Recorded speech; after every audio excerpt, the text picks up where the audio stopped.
you spoke about, I think there are two words that were interesting that you spoke about. You spoke about racism, and you also said the word reconciliation. Why was it important for you to open up, the community in your homes to non-Aboriginal peoples? What was very important about that? That was to create an understanding that some of the stereotypes that the stereotypes that we encounter is that like we're just alcoholics, we're on welfare, and we don't do anything. We just be. So by having these non-Aboriginal people come up, we want to show them that that's not the case. It's not who we are. There's people that say, if living is so tough in the north, in the remote north, then why not move?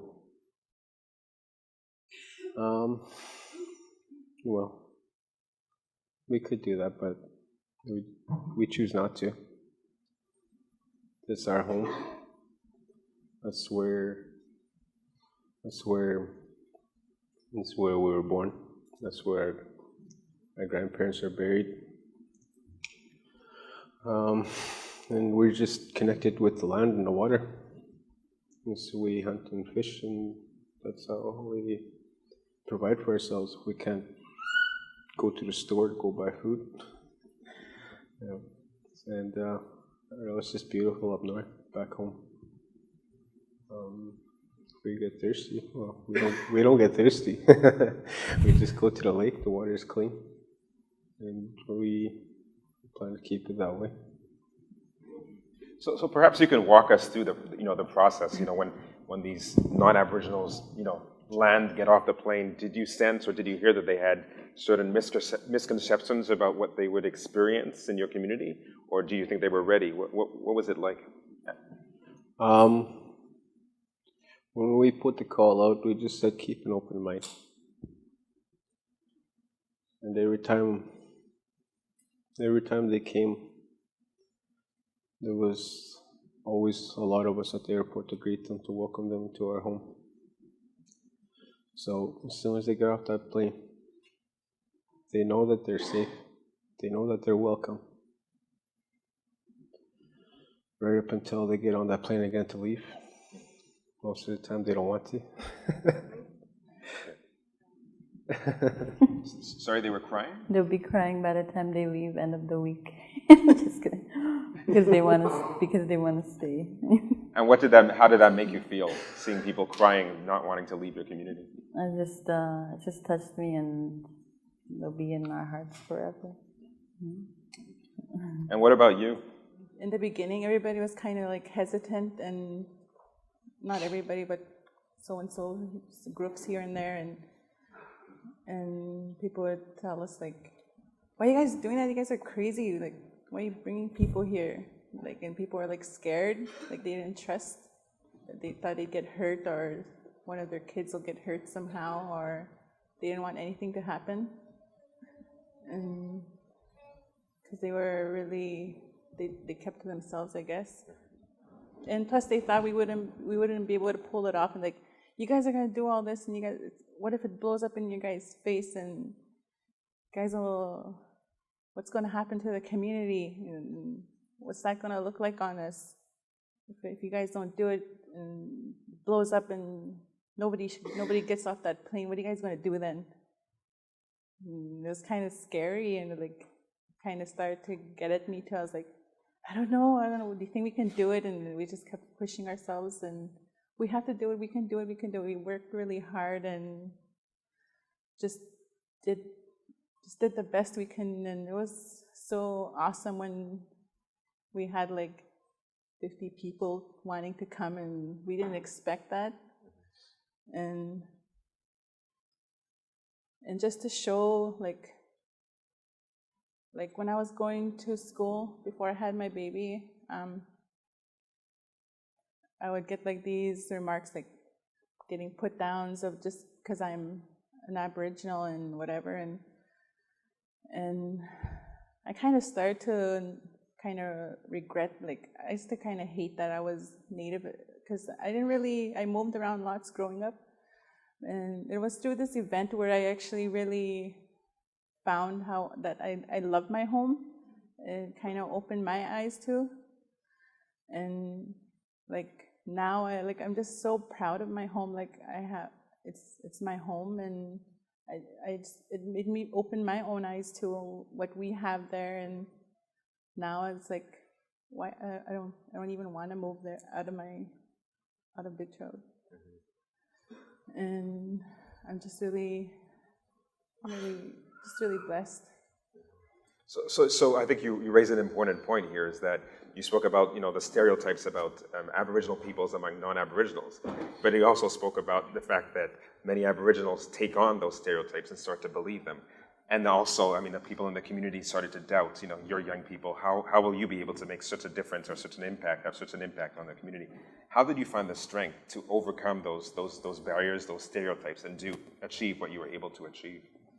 I think we just had to, once we started to actually believe in our own selves, that's what pushed us.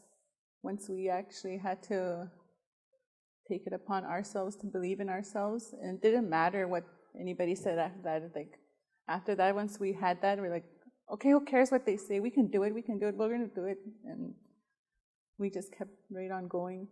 How did it feel once you achieved, after the first gathering? How did you feel? It was like we were like on a high for like weeks, then we crashed.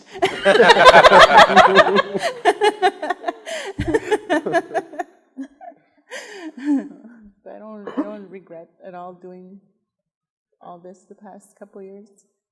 And then, what's also interesting is that when you started planning for the second, and I guess there were more than two, there was another one, a third one, you were able to attract some pretty heavy names to your community. Perhaps you can drop a few names and tell us who you who decided to stop by. The Countess of Wessex. Yeah, she came on we were surprised too. We were actually in Toronto. I was in Toronto, right? David Onley was, he wanted to meet with us. He dropped us with a bomb saying, oh yeah, the Countess of Wessex wants to come visit you guys. We're like, oh, okay. We're like, okay, she can come. Then we called we was like, does the chief have your support? He's like, yeah, he always supports us. He's like, he'll say okay. We didn't even ask him yet. But when we called him, he's like, yeah, bring her. Go ahead, she can come visit. So you were running the show. Yeah. And I believe also there was a premier that showed up. Yeah. Which premier? Kathleen Wynne came up too. Yeah, and that's pretty impressive. Congratulations. So when the community saw, that first it was the second time that you pulled it off really well, and that these notable Canadians and people from abroad were showing up. What did they learn about the power of young people to affect change? People were start to like. It was after the first event, everybody was like, oh, you guys did it, and they started to kind of see what we were trying to do. Then, and plus it was our community members, like, are you guys going to do it again next year? Now they wanted to jump on board. We're like, I don't know, it was just this one time. But then we were getting calls that other people wanted to come, and so that's when we decided, okay, we'll do it again. And so when we had more community members jumping on board and more help, and the second one was like easier, and the third one, it was just like the whole community was just right in there. So in other words, you saw a transformation from when you started working, nobody believed, to at the end where everybody was involved. Mm-hmm. We even had like some of our own like council members. The chief was always like on our side, but there was some council members who are like, why are you guys letting them do that?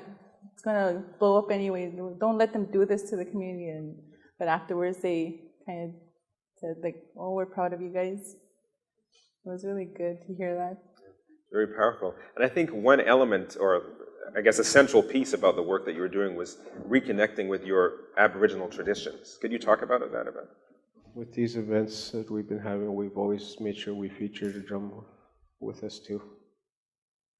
and that we're not going to be prejudiced to anything. We welcome the church to come pray to, come celebrate with us too. But we also had the drum there too, and what we wanted was to make harmony. We wanted harmony amongst everybody in our community. But we're not going to favor any one over the other.